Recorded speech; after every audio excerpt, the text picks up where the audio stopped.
भक्त ने पूछा है कि आजकल वृंदावन में सांझी उत्सव चल रहा है, उसके बारे में बताएं। बंधुओं, ये श्राद्ध का समय है और श्राद्ध के समय पर कोई उत्सव नहीं होता। तो ऐसा रूप बताते हैं कि जब श्राद्ध काल होता था तो ठाकुर जी और प्रिया जी, किशोरी जी और ठाकुर जी दोनों मिल नहीं पाते थे, क्योंकि बाकी के दिन तो कोई ना कोई बहाने थे, उत्सव ब्रजमंडल में मनते ही रहते, तो प्रिया जी और ठाकुर जी दोनों मिलते ही है। लेकिन जैसे श्राद्ध के समय आते सारे उत्सव बंद। तो श्री जी वहां विरह में, यहाँ ठाकुर जी विरह में, और दोनों को विरह आतुर देख करके यहाँ सब सखा और वहां सब सखियां मन में विचार करती इनको कैसे प्रसन्न करें। तो ठाकुर जी और श्री जी के मिलन की एक सुंदर लीला जल के परत के ऊपर बनाती सब सखियां, और वह लीला बना करके सुंदर उसकी कृति एक आर्ट जैसी बना करके श्री जी को दिखाती। श्री जी वहां को देख करके प्रसन्न हो जाती, वहां सब सखा बनाते, सखा देख करके प्रसन्न हो जाते। इस प्रकार सांझी उत्सव हुआ। फिर सांझी में और भी कथाएं आती हैं कि ठाकुर जी को पता चली कि श्री जी को सब सखियां सांझी बना के दिखाती हैं, तो एक दिन ठाकुर जी भी सखी बन के पहुंच गए और सखी बन के गए, और श्री जी के मन में जो चल रहा था, श्री जी ने अपने मन में विचार कर रखो कि आज अगर श्याम सुंदर मिलते तो उनसे ऐसे मिलती, उनसे वहां कुंड पे मिलती, वहां सरोवर पे मिलती, ऐसी पोशाक पहन के जाती, ये पूछती, ये बताती। ये सारी बातें श्री जी के मन में चल रही थी। तभी सब सखियों ने कही, बोले अरे श्री जी, एक नई गोपी आज सांझी बनावे आई। वो गोपी नहीं, ठाकुर जी थे, लेकिन हमारे लाला पे छोरी बननो बहुत बढ़िया आवे, हमारे लाला पे कछु आवे चाहे नहीं आवे, लेकिन लाली बननो बहुत जोर को आवे। महाराज तुरंत अपने केश खोल लें, ने काजर सो लगा लें, होठ तो लाल लाल है ही है ठाकुर जी के, एक ऊपर से चुनरी ओढ़ लें, नीचे सुंदर लहंगा सो पहन लें, पामन में पाजेब। अच्छा, हमारे वृंदावन बिहारी लाल को देखो, वृंदावन में बिहारी जी की पोशाक देख करके कहीं से लगता है कि पुरुषों की पोशाक है ना। वो छोरीन की पोशाक पहने, वो श्री जी की पोशाक धारण करें। हमारे लाला ऐसे ही है। हमारे ब्रज में तो कहें, लाला तुमने बहुत बड़ी कृपा करी जो तुम लाला हो, कहीं तुम लाली होते तो। हे कृष्ण लला तुम होते लली तो गरे कट जाते करोड़न के। तुमने बहुत बड़ी कृपा करी जो तुम लाला बन के आए हो। कहीं वृंदावन बिहारी लाल अगर लाली होते तो पंजाब दिल्ली के लोग दर्शन करवे थोड़ी जाते, महाराज प्राण न्योछावर करवे जाते। अभी हम प्राण छिड़कते हैं ठाकुर जी पे, लेकिन कहीं लाला अगर लाली होते तो महाराज प्राण त्याग ही आते हम सब। तो ठाकुर जी श्री जी सखी बन के गए, श्यामा सखी। कौन सी सखी? श्यामा सखी बन के गए ठाकुर जी, सांवली सांवली सी सखी। अब श्री जी ने कही, हाँ सखी बनाओ कछु। तो ठाकुर जी ने सांझी में वही लीला बना दी जो श्री जी के मन में चल रही थी, जो अभी हुई नहीं है। श्री जी विचार कर रही थी, अगर मिलती तो ऐसे करती, होतो तो ऐसा होतो। श्री जी जैसे ही देखवे के काजी आई, अब सब सखीन ने देखी, अरे ये तो बड़ी विलक्षण सांझी बनाई है। लेकिन श्री जी ने जैसे ही देखी, जैसे वस्त्र श्री जी ने मन में विचार किए वैसे वस्त्र, जैसे जैसे जैसे पीछे को माहौल विचार किया, ऐसी कुंज होगी, ऐसी नदी होगी, ऐसे ऐसे वृक्ष होंगे, ऐसे पुष्प होंगे, वो सब बना दिए। ये सब देखते ही श्री जी ने श्यामा सखी को, अरे श्यामा सखी ने अपना मोड़ो दिखाइयो। और जैसे ठाकुर जी को मुखमंडल देखो, नेत्रन में गाड़ करके श्री जी ने जैसे ही देखो, महाराज ठाकुर जी कितना छग में भेष बना लें, श्री जी यदि एक क्षण से ज्यादा ठाकुर जी के नेत्रन में देख लें तो ठाकुर जी सब आपको भूल जाएं अपनो। मई मूर्छा सी आ गई ठाकुर जी की तो। आहा, जब देखी वृषभानु जाहि बिच उठी हूक, वंशी रह गई हाथ में फिर न लागी फूंक। इसीलिए हमारे वृंदावन में बहुत सारे कारण हैं। उनमें एक कारण यह भी है कि बिहारी जी में, राधा वल्लभ जी में, राधा रमन जी में श्री जी जो हैं वो घूंघट करके कायकू बैठी हैं। अगर श्री जी ने घूंघट ऊपर कर लियो, अगर श्री जी ने घूंघट उघार लियो, तो लाला यो ना खड़ो रहेगो, यो खड़ो रहेगो, उनको ही देखते रहेगो, क्योंकि श्री जी कोई निहारना ठाकुर जी का परम सुख है।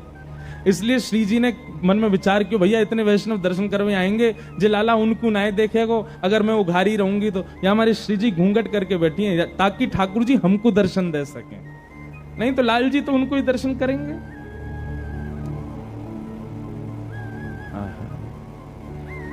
तो ऐसी सांझी, सांझी का मतलब चित्र के द्वारा श्री जी और प्रियतम के मिलन को सखियां बनाती हैं, क्योंकि इन 15 दिन ठाकुर जी का श्री जी का मिलन हो नहीं पाता श्राद्ध की वजह से, इसलिए सांझी उत्सव होता है।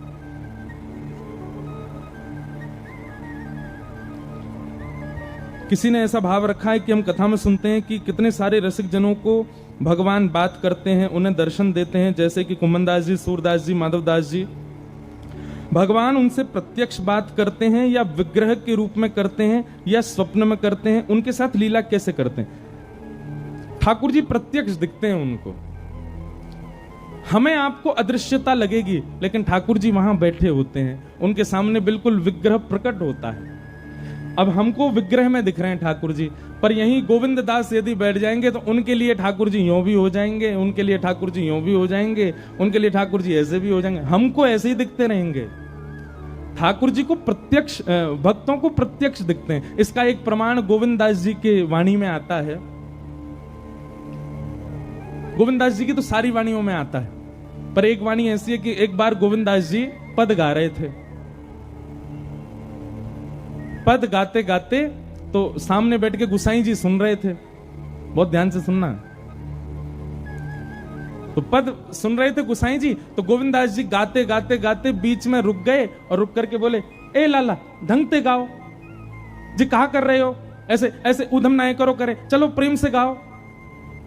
तो गुसाई जी ने नेत्र खोल के गई, ए गोविंदा तू कौन से बात कर रहे हो? गोविंद दास जी बोले, तुम्हारो ही लाड़ लो बैठो है बगल में, कान पे हाथ धर के नेक से मोहते राग गा रहे है, मैं जैसे जैसे अलाप लूं मेरे पीछे पीछे गा रहे है, लेकिन माने ना है, ऊधमी है, बीच बीच में गलत स्वर लगा रहे हो या हमारे वकु टोक रहा हूं। अब गुसाई जी को नहीं दिख रहे ठाकुर जी, लेकिन गोविंद दास के साथ लीला कर रहे हैं। तो गोविंद दास से गुसाई जी कहते हैं, गोविंद तुम कितने सौभाग्यशाली हो, जबकि गुसाई जी के शिष्य हैं गोविंद दास, लेकिन फिर भी गोविंद दास को दिखाई दे रहे हैं ठाकुर जी। गुसाई जी को भी दिखते थे, पर कभी कभी लीला करते थे तब नहीं दिखते थे। तो गुसाई जी बोले, गोविंदा तुम कितने सौभाग्यशाली हो, ठाकुर जी तुमको दिखाई देते हैं।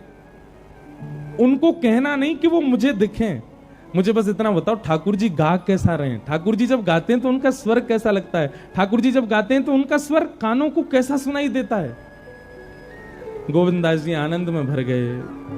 गोविंद दास जी बोले, जय जय, ठाकुर जी बहुत प्यारा गाते हैं, गोपाल जी इतना मधुर गाते हैं, इतना मधुर गाते हैं कि जब वो गाते हैं ना तो आकाश में गंधर्वजन खड़े होकर के कान लगा करके सुनते हैं ठाकुर जी को, रोम रोम खड़ा हो जाता है, इतना सुंदर स्वर है ठाकुर जी का।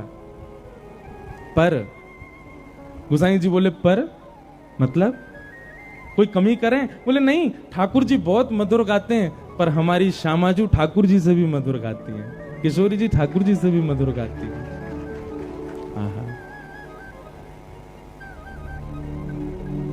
बड़े सुंदर सुंदर पद गाए हैं रसिक जनों ने, किशोरी जी गाती हैं तो ठाकुर जी बैठ करके वंशी बजाते हैं किशोरी जी के पीछे। जैसे सहायक संगीतकार होते हैं ना मुख्य गायक के साथ में, ऐसे ही जब ठाकुर जी गाते हैं तो किशोरी जी वीणा बजाती हैं और ठाकुर जी गाते हैं, लेकिन जब किशोरी जी गाती हैं तो ठाकुर जी वंशी बजाते हैं, ललिता जी मृदंग बजाती हैं, विशाखा जी करताल बजाती हैं और बाकी सब सखियां मिलकर के नृत्य करती हैं। तो आपका जो ये प्रश्न है कि भक्तों को ठाकुर जी कैसे दिखते हैं, प्रत्यक्ष दिखते हैं, चलते फिरते उठते बैठते सब क्रिया करते हुए ठाकुर जी दिखाई देते हैं सब वैष्णवों को।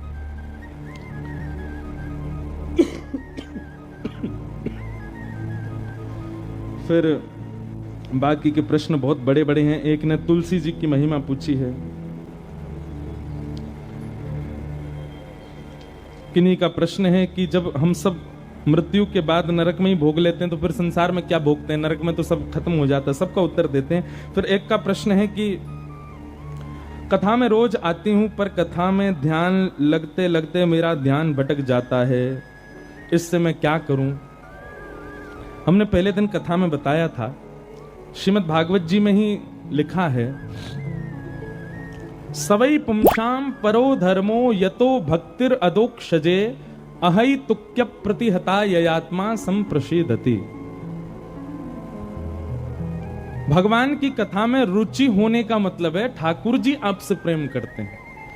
और कहीं भी यदि कथा से आपकी रुचि भटकती है, किसी अन्य में जाती है या रुचि कहीं भटक रही है, तो इसका मतलब क्या है?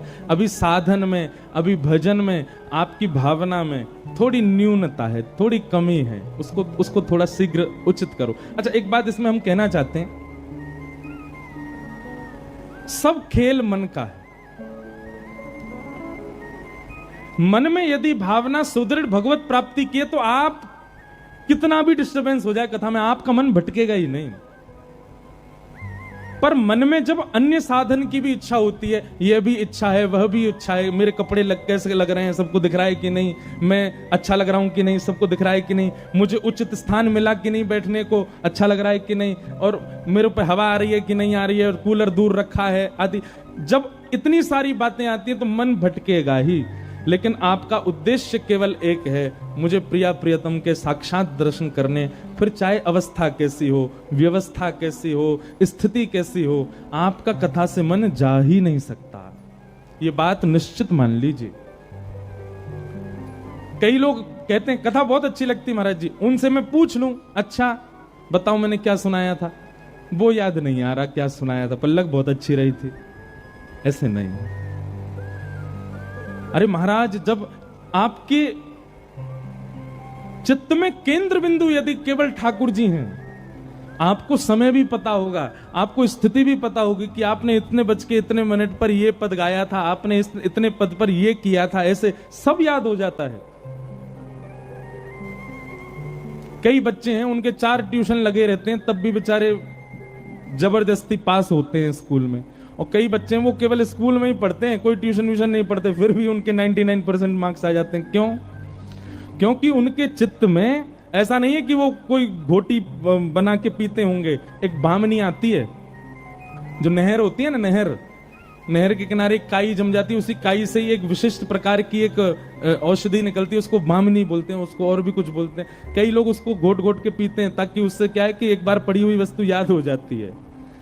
पर भैया सबसे बड़ी भामनी ये है कि आपके चित्त में आपका लक्ष्य सुदृढ़ हो। कथा कभी भी बिना लक्ष्य के मत सुनिएगा। आप बिना लक्ष्य के कथा में आकर के बैठेंगे तो आपका मन भटकेगा ही भटकेगा। लेकिन आपका लक्ष्य, और लक्ष्य कथा का और कोई होना नहीं चाहिए, केवल एक ही होना चाहिए, क्या? श्यामा श्याम की प्राप्ति।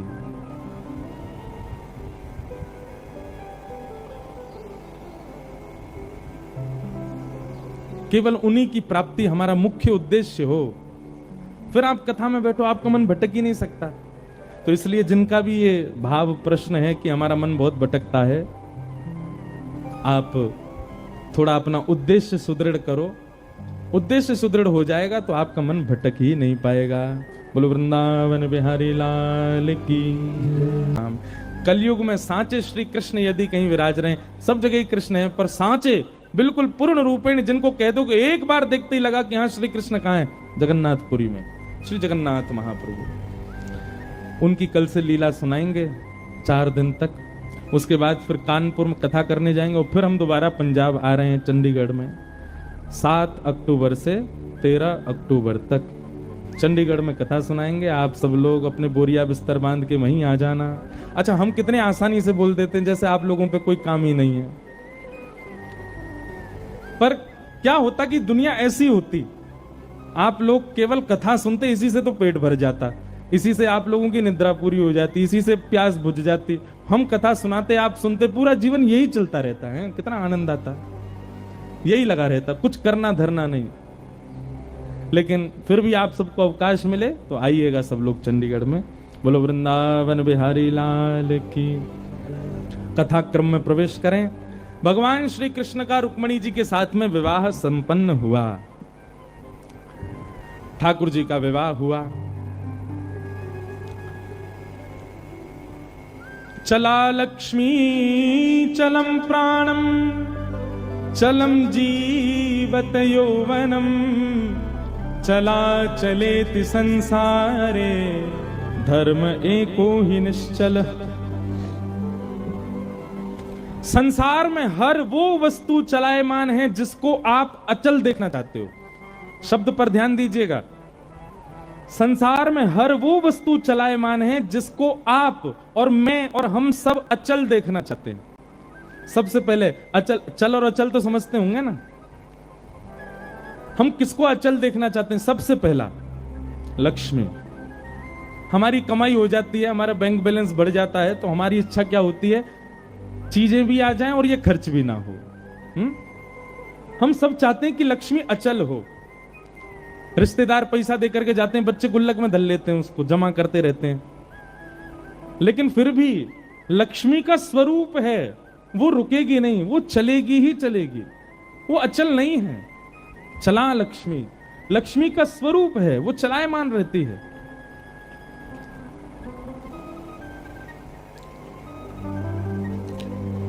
सावधान तय श्रृणु, सब लोग बहुत ध्यान से सुनो।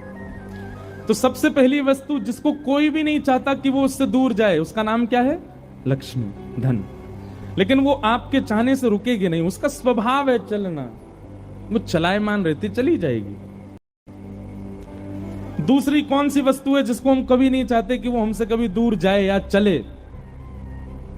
दूसरी वस्तु क्या है? प्राण। हमारे प्राण हम कभी नहीं चाहते कि वो निकलें, सदा यही चाहते हैं कि सदा भीतर बैठे रहें। और प्राणों को सजोने के लिए, प्राणों को बचाने के लिए पूरा विश्व लगा पड़ा है। सब भागदौड़ इसीलिए कर रहे हैं कि हमारे प्राण बचे रहें बस। लेकिन आपकी लाख कोशिश करने पर भी प्राण नहीं रुकेंगे। उनका स्वरूप है, उनका स्वभाव है चलना, वो चला ही जाएगा।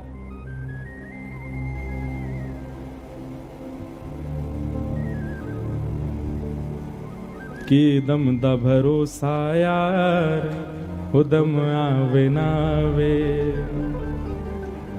मिट्टी दे खिलौने आओए, मिट्टी हो जावेगा, मिट्टी दे खिलौने आओए, मिट्टी हो जावेगा। उसके आगे का आप लोग याद करके गा लो। हाँ गाओ। पापा दे समुंदरा चो मोती की वे पावेगा, मोती की वे पावेगा। आज वक्त है सोच विचार, उदम आवे नावे।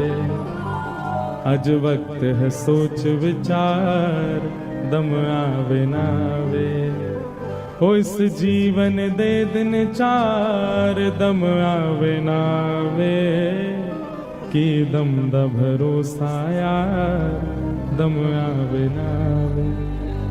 सबको पता है कि हमारा जीवन एक दिन चला ही जाना है। दुनिया जानती है कि जन्म हुआ है, मृत्यु के लिए ही हुआ है, लेकिन फिर भी सब प्रयास करते हैं कि ये बचा ही रहे, ये रुक जाए, कैसे भी निकले ना, कैसे भी जाए ना। पर ये भी अपनी अजब जिद पर है, अजब जिद पर है, रुकेगा ही नहीं, चला जाएगा। तो सबसे पहली वस्तु जिसको कोई भी नहीं चाहता कि वो उससे दूर जाए, वो जाती है, लक्ष्मी। दूसरी वस्तु जिसको कोई नहीं चाहता वो उससे दूर जाए, उसके प्राण, वो जाएंगे ही जाएंगे। और तीसरी वस्तु जिसको कोई नहीं चाहता कि वो उससे दूर जाए, बताओ क्या है? युवा अवस्था, हमारी युवा अवस्था। कोई नहीं चाहता कि मेरी युवा अवस्था दूर हो। सब लोग यही चाहते हैं कि हम सदा युवा बने रहें, कभी बुढ़ापा ना आवे। पर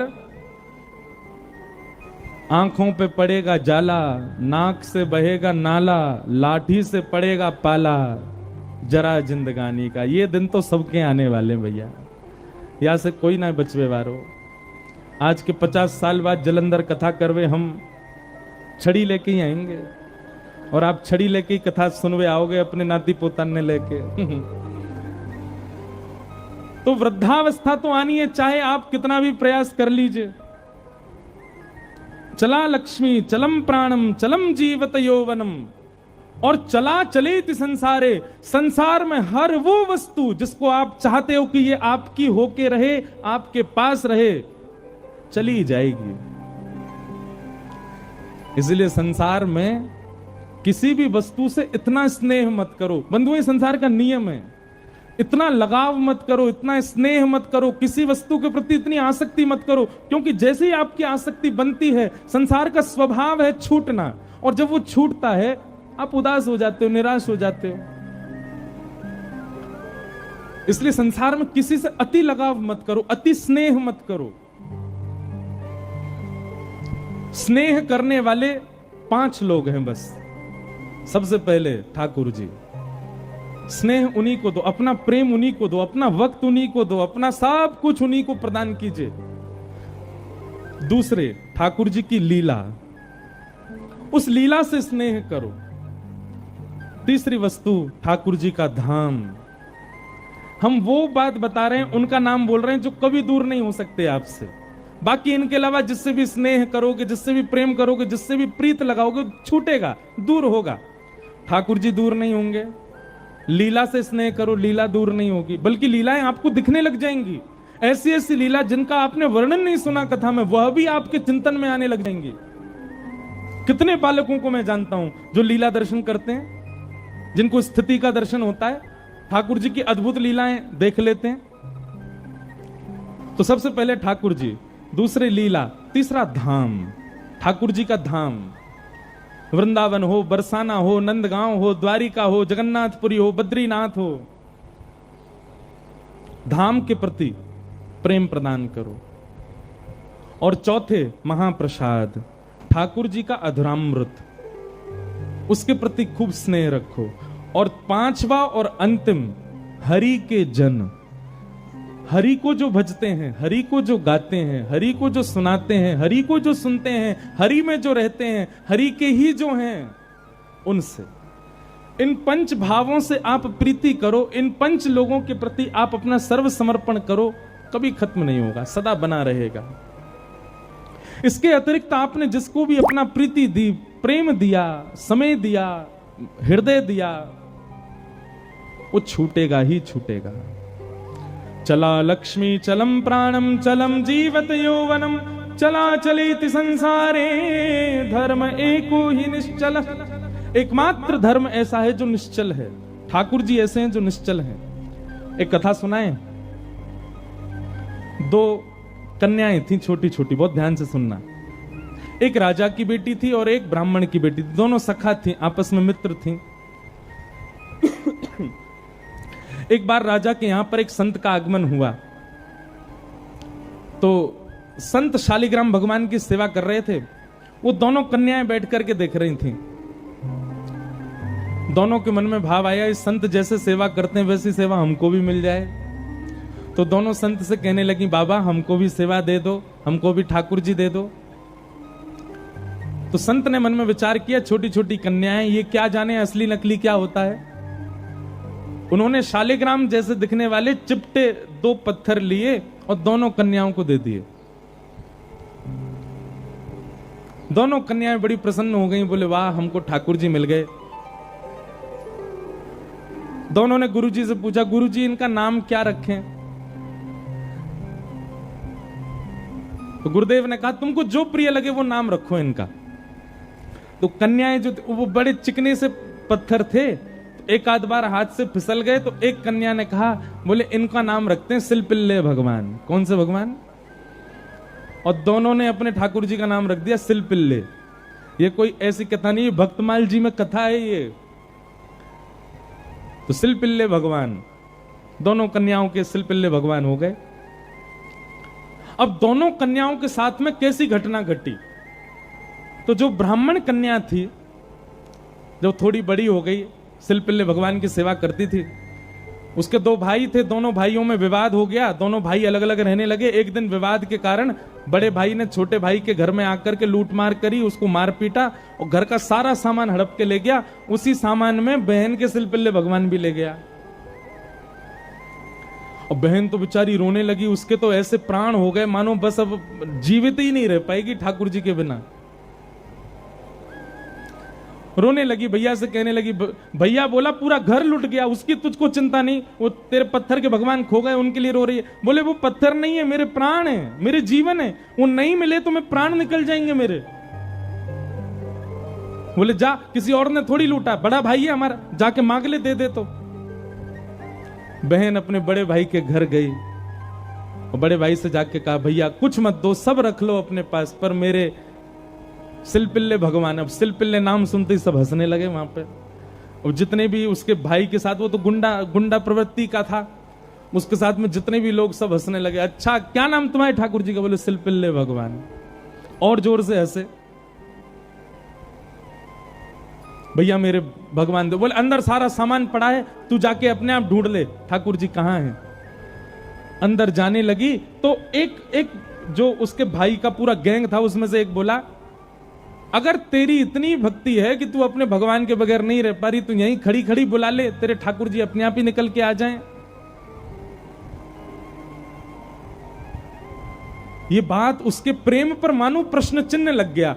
वह भी मन में सोचने लगी, मैं बचपन से सेवा कर रही हूं सिलपिल्ले को, कभी अपने हृदय से दूर नहीं करती, पर आज इसकी बात से मुझको ऐसा लग रहा है कि मैं तो प्रेम करती हूं, पर वो प्रेम करते हैं कि नहीं, आज उसका भी पता चल जाए।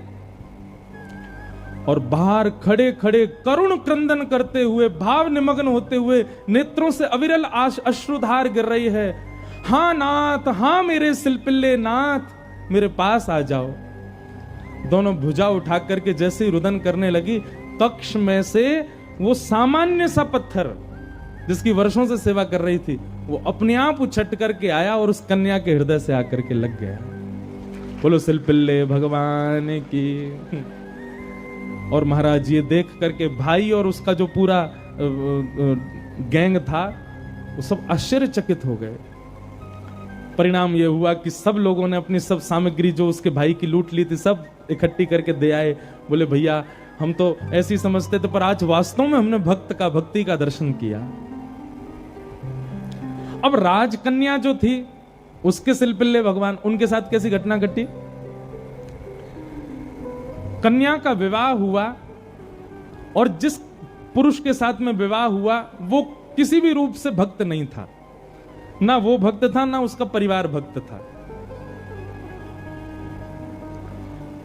कन्या ने विवाह के लिए मना तो किया, पर माता पिता नहीं माने, विवाह कर दिया।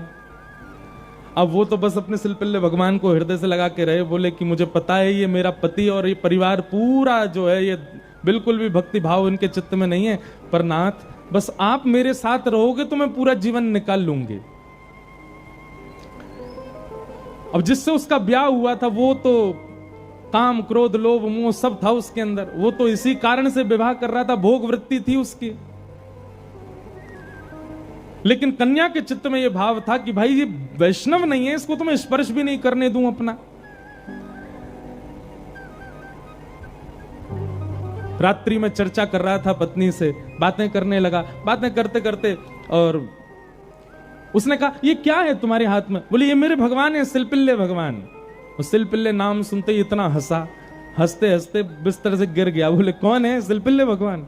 बोले आप हंसिए मत, ये मेरे ठाकुर जी हैं, मैं बचपन से इनकी सेवा करती हूं। अच्छा ठीक है, रखो इनको अपने पास। लेकिन वो उनको दूर करना चाह रहा था, बार बार लेकर के हटाना चाह रहा था। और वो राजकन्या कस के पकड़े, बोले नहीं आप इनको मुझसे दूर मत करो, ये मेरे प्राण है, ये अगर दूर हुए तो मैं प्राण त्याग दूंगी। एक दिन, 2 दिन, 4-5 दिन बीत गए, लेकिन वो ऐसे ही रहे, सिलपिल्ले भगवान को हृदय से लगा के रहे। उसका यही था कि मैं पूरा जीवन इनके साथ नहीं रह सकती, पर आप रहोगे तो मैं रह लूंगी। एक दिन उस राजकुमार को क्रोध आया और उसने जब हट पूर्वक हाथ हटाए और वो सिलपिल्ले भगवान को खींच करके और बाहर एक सरोवर था, सरोवर में फेंक दिया। जैसे ही सरोवर में फेंका, वो राजकन्या वहीं मूर्छित होकर गिर पड़ी। पूरा परिवार इकट्ठा हो गया, सब लोग सोचने लगे, बोले अरे ये क्या हो गया, इसके कहीं प्राण ना निकल जाएं, पूरे गांव में हमारी निंदा होगी, इसके पिताजी बहुत बड़े राजा हैं, हमको कारागृह में डाल देंगे। क्या किया तूने? बोले कुछ नहीं, पत्थर लगा, एक बैठी रहती थी, मैंने फेंक दिया तो नाटक कर रही है मूर्छा की। खूब प्रयास किया लेकिन होश में नहीं आई। जैसे तैसे होश में आई, वैद्य के बुलाने के बाद उठते ही मेरे सिलपिल्ले कहां हैं, मेरे सिलपिल्ले कहां हैं। गोताखोरों ने जाकर के पूरा सरोवर ढूंढ लिया, लेकिन ठाकुर जी नहीं मिले। अंत तो गत्वा वही सरोवर के किनारे आकर के बैठ गई और रुदन करते हुए बोली, हे मेरे सिलपिल्ले नाथ, यदि मैंने वास्तव में बाल्यकाल से आपको अपना प्रियतम मान करके भेजा हो, आपकी निष्ठा से सेवा की हो, तो आप कृपा करके मेरे पास आ जाना।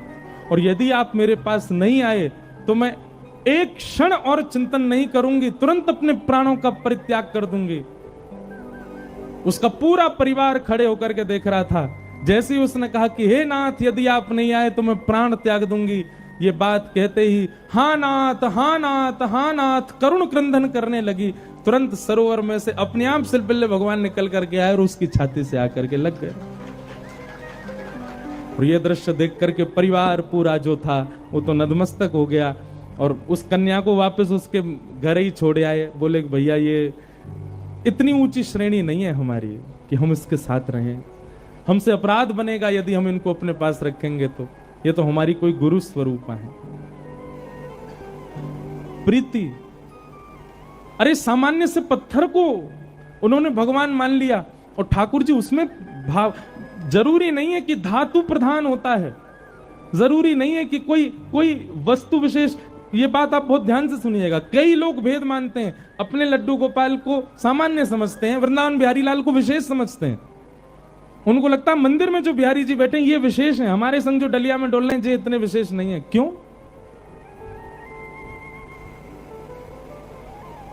ये भेद दृष्टि मत रखो। वो बिहारी जी जितने श्रेष्ठ हैं उतने ही श्रेष्ठ आपके ठाकुर जी हैं। ये विश्वास प्रगाढ़ रखो अपने ठाकुर जी के प्रति, ये भाव प्रगाढ़ रखो। तो भैया, संसार में हर वो वस्तु चली जाएगी आपसे दूर जिसको आप स्नेह भरी दृष्टि से देख लोगे। इसलिए स्नेह भरी दृष्टि से देखना है तो केवल ठाकुर जी को, उनकी लीला को, उनके धाम को, उनके प्रसाद को और उनके जनों को ही देखो। और या फिर जिससे स्नेह हो रहा हो, चाहे वो पुत्र हो, पुत्री हो, माता हो, पिता हो, मित्र हो, यार हो, कोई भी हो, उसको भगवत भक्त बनाओ। क्योंकि भगवत भक्त बनने के बाद उससे स्नेह हो तो भी वो स्थिर तो रहेगा। आप वैष्णव है और वो संसारी है, तो कोई भी संबंध क्यों ना हो, स्थिर नहीं रहेगा, जाएगा। चला चलेति संसारे धर्म एको ही निश्चला। तो लक्ष्मी की बात हो रही है। लक्ष्मी ही रुक्मिणी जी के रूप में आई और उनका विवाह भगवान श्री कृष्ण के साथ हुआ। आगे भागवत जी में सीमंतक उपाख्यान सुनाया गया। भगवान का दूसरा विवाह जामवंत की पुत्री जामवती के साथ में हुआ। जामवती के उपरांत भगवान का तीसरा विवाह सत्यभामा जी के साथ में हुआ। और भगवान का चतुर्थ विवाह हमारी वृंदावन की रस रानी, हमारी वृंदावन की साक्षात रस स्वरूपा श्याम सुंदर श्री यमुना मैया के साथ में हुआ। बोलो यमुना मैया की जय। एक बात हमारी बहुत ध्यान से सुनो, हम वैसे तो कथा में बोलते ही हैं। वृंदावन जाति बंधुओं, कुछ नियम है, उन नियमों का पालन किया करो। सबसे पहला, वृंदावन जाते सबसे पहले तो वहां के अपनी गाड़ी से उतर के सबसे पहले तो भूमि जहां से वृंदावन प्रारंभ होता है वहीं वृंदावन को प्रणाम किया करो। आज भी कई वृंदावन आने वाले वैष्णव हैं, वो पादुका नहीं पहनते अपने पैरों में, क्योंकि जिस रज पर ठाकुर जी निरावृत चरणों से भ्रमण किए, हम कैसे पहन लें? तो सबसे पहले आते ही वृंदावन की रज को प्रणाम करो। आपका मस्तिष्क सूना नहीं होना चाहिए वृंदावन में। और सुनिए, वृंदावन में आके वो छापे वाले मत लगवाया करो तिलक, स्वयं तिलक लगा करके निकला कीजिए अपने कक्ष से। रज लीजिए, रज में गंगा यमुना जल मिलाइए, उस रज का तिलक करिए। और तिलक करना एक बात होती है, ऐसे प्रणाम करो कि अपने आप ही रज लग जाए आपके माथे से। सबसे पहला रज को प्रणाम। पंचायतन प्रणाम हमने बताए कथाओं में, सबसे पहले रज को प्रणाम करो। दूसरा, वृंदावन में जैसे भीतर प्रवेश करते हो, जितने वृक्ष वृंदावन के आपकी दृष्टि के सामने आ जाएं, सबको प्रणाम करो। वृंदावन में वृक्ष सामान्य नहीं है बंधुओं। आशा महो चरण रेणुज श्याम हम श्याम, वृंदावने किमपि गुलमलतोषधीनाम। वृंदावन में जैसे किसी व्यक्ति ने अगर अखंड वृंदावन वास के लिए पूरा जीवन भजन किया कि हे नाथ मुझे अखंड वृंदावन वास मिले, और भजन करते करते उसके प्राण चले गए, तो अगले जन्म में वृंदावन में वृक्ष बन करके वो आ जाता है और वो अखंड वृंदावन वास करता है। इसलिए वृंदावन वास जिनके मन में इच्छा होती, कई लोग कहते हैं वृंदावन वास कैसे मिले, वृंदावन के वृक्षों को प्रणाम किया करो। किशोरी तोरे चरणन की रज पाऊं, किशोरी तोरे चरणन की रज पाऊं, बैठी रहूं कुल जन के कोने, बैठी रहूं नहीं गाएगो वाकू बगल वाले की सौगंध है, जो नहीं गाएगो वाको अगले जन्म में भ्या नहीं होएगो। इसलिए विचार कर लो, ऊंचे स्वर में गाओ सब लोग। हरिराम व्यास जी कहते हैं वृंदावन वास चाहिए तो क्या करो, बैठी रहूं कुंजन के कोने, बैठी रहूं कुंजन के कोने, श्याम राधिका गाऊं, श्याम राधिका गाऊं, किशोरी तोरे चरणन की रज पाऊं, किशोरी तोरे चरणन की रज पाऊं, किशोरी तोरे चरणन की रज पाऊं। किशोरी तोरे चरणन की रज पाऊं। वृंदावन जाओ तो अपनी एक नाम की माला या गुरु मंत्र की माला किसी वृक्ष के पास बैठ करके करके आओ, किसी भी वृक्ष के पास, क्योंकि वह वृक्ष अखंड वृंदावन वासी है, वही आपको वृंदावन प्रदान कर सकता है। इसीलिए आचार्य कह रहे हैं बैठी रहूं कुंजन के कोने, कुंजों के कोने में बैठो, वहां श्याम राधिका गाओ। जारज को ब्रह्मादिक तरसत, सूरज शीश चढ़ाऊं, जारज को ब्रह्मादिक तरसत, सूरज शीश चढ़ाऊं।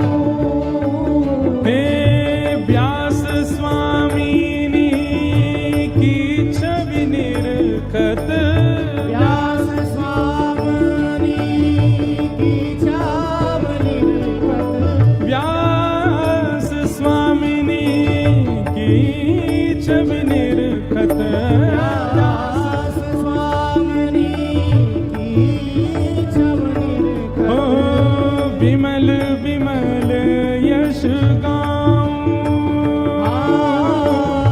विमल विमल यश गाऊं। किशोरी तोरे चरणन की रज पाऊं, किशोरी तोरे चरणन की रज पाऊं। हे श्री राधे तेरे चरणन की रज पाऊं, श्री राधे तोरे चरणन की रज। मुझे दुनिया से नहीं लेना देना, ओ मुझे दुनिया से लेना दे। श्री विनोद बाबा गाते हैं, हे मुझे दुनिया से नहीं लेना देना, ओ मुझे दुनिया से नहीं लेना देना।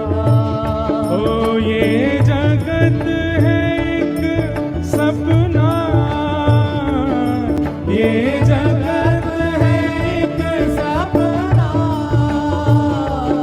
ये जगत है एक सपना, ये जगत है एक सपना। ओ यहाँ कोई नहीं अपना, ओ यहाँ कोई नहीं अपना, ओ यहाँ कोई नहीं अपना, ओ यहाँ कोई नहीं। गाओ भाव से, ओ मेरी अपनी वृषभानु दुलारी, मेरी अपनी वृषभानु दुलारी, मेरी अपनी श्री राधा प्यारी, मेरी अपनी श्री राधा प्यारी। ओ जहाँ विराजे राधा रानी, ओ जहाँ विराजे गाओ भाव से, ओ मेरो मन लग्यो बरसाने में, जहाँ विराजे राधा रानी, मेरो मन लग्यो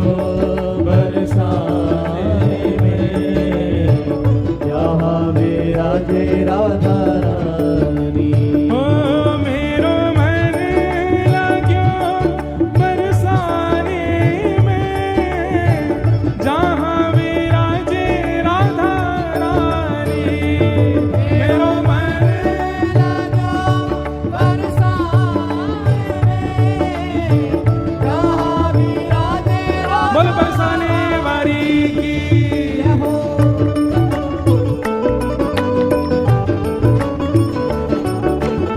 बोल वृषभानु दुलारी की वृषभानु के जमाई की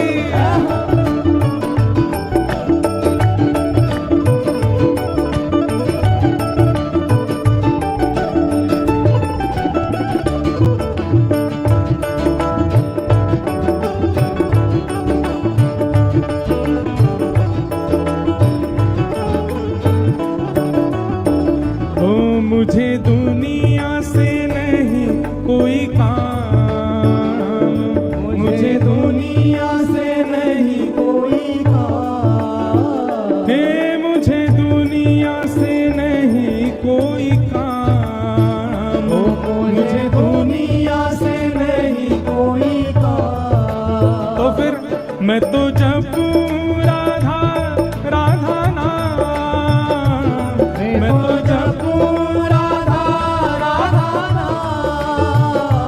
मैं तो जपू राधा राधा नाम मैं तो जपू राधा राधा नाम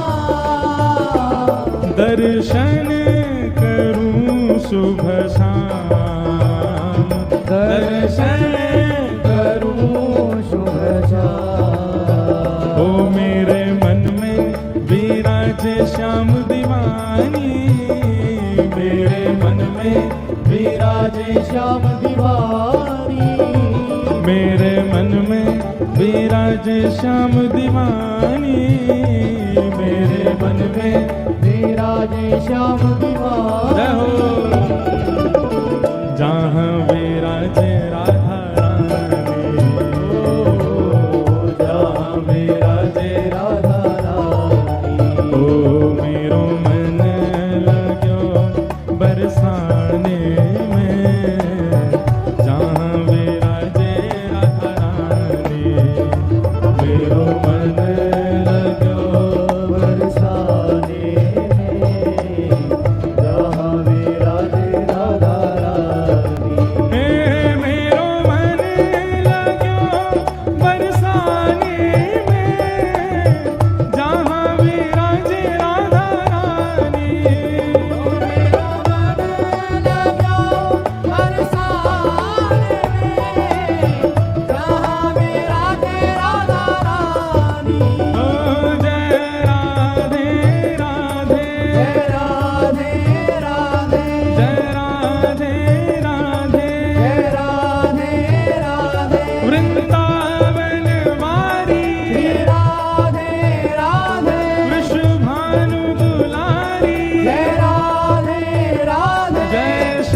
वृंदावन जावे वारी ये नियम को पालन करे करो।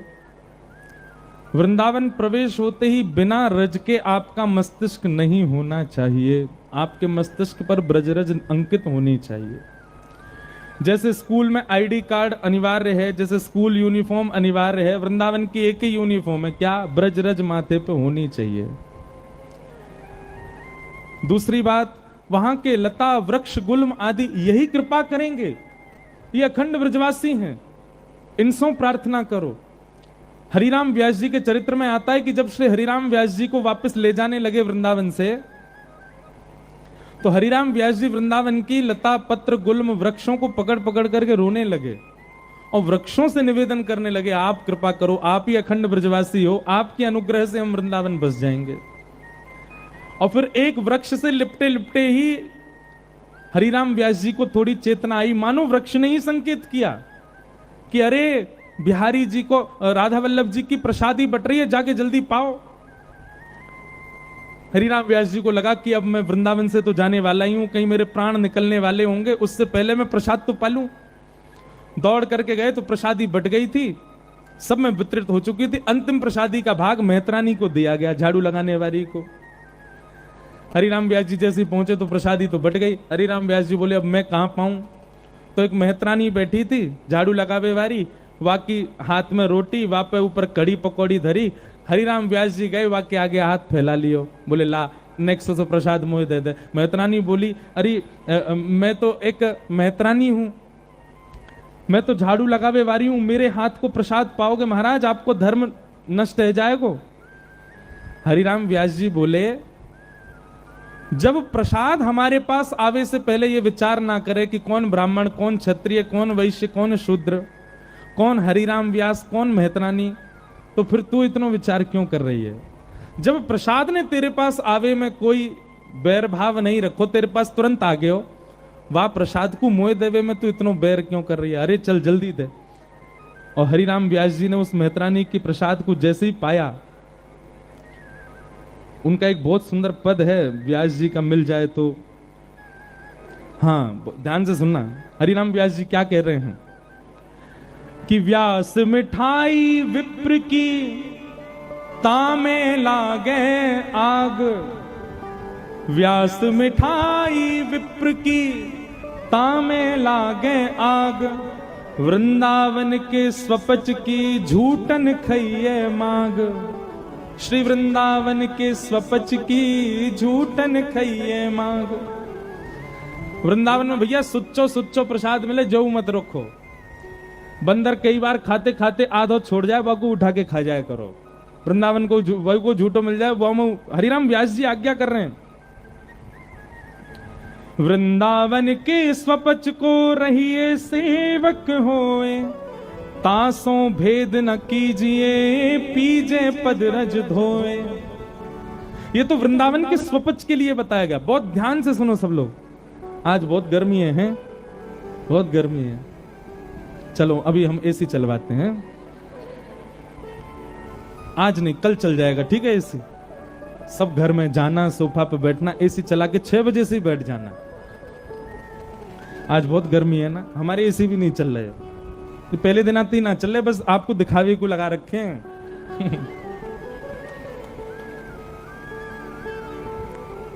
भैया वृंदावन की महिमा सुन लो। व्यास मिठाई विप्र की तामे लागे आग, वृंदावन के स्वपच की झूठन खइये माग। वृंदावन के स्वपच को, स्वपच किसको कहते हैं? जिसको हम जातियों में, वैसे तो जाति वृंदावन में खत्म हो जाती है, पर फिर भी जो बिल्कुल ऐसे कहते हैं नीची जाति है, वैसे कोई नीची नहीं होती। जात पात पूछे नहीं को, हरि को भजे सो हरि को हो। लेकिन फिर भी महाराज स्वपच का मतलब तो होता है कि जो उल्टा सीधा खाता हो, नहाता धोता भी नहीं हो, बिल्कुल अभद्र सा ही रहता हो, लेकिन वृंदावन का हो। वृंदावन के स्वपच को रहिए सेवक होए, तासों भेद न कीजिए पीजे पद रज धोए। महाराज वृंदावन के स्वपच की भी चरण रज धो करके पी लीजिए। क्यों? क्योंकि वृंदावन को है। व्यास कुलीनन कोटि मिली, पंडित लाख 25, स्वपच भक्त की पनही, तुलीन तिनके शीस।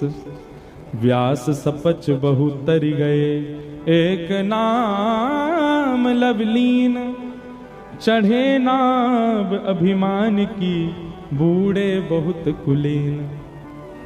अगर किसी को वृंदावन से बहुत प्रीति है ना, तो हमारी एक व्यासपीठ की आज्ञा मानिए, अब की बार वृंदावन जाइएगा तो व्यास वाणी लेकर के आइएगा। क्या लेके आना है?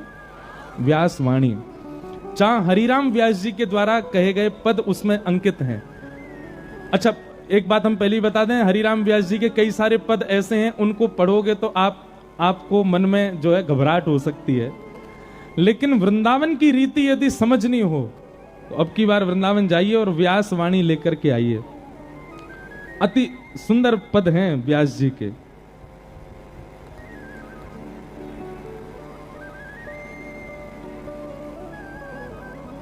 तो हरिराम व्यास जी क्या कह रहे हैं कि भैया कोई वृंदावन वासी मिल जाए, वो तो स्वपच भी हो तो भी बाकी पदरज धो करके पी लो,